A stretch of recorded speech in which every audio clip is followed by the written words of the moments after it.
তো গাইস দেখতে পাচ্ছ আমি এখন খেতে আসছি, এই যে আমাদের আলু ক্ষেত। তো এগুলো এখন ছোলা মারবো, 2 লাইন ছোলা মারছি। তো এখন ছোলা মারবো। দেখো মৌলিতে তো ভাসে না, কুয়াশাটা কীরকম।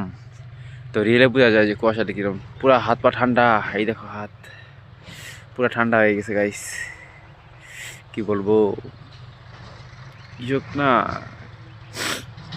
সবাই বলে যে ডাক্তার, তারপর আর্মি বা সিআরপিএফ ওরা বর্ডারে থাকে, ঠান্ডার মধ্যে থাকে, ওরা খুব কষ্ট করে। আমরা কম কষ্ট করি না, করি তার থেকে একটু কম, তাই বলে আমাদের কোনো দাম থাকবে না সেটা কোনো কথা না।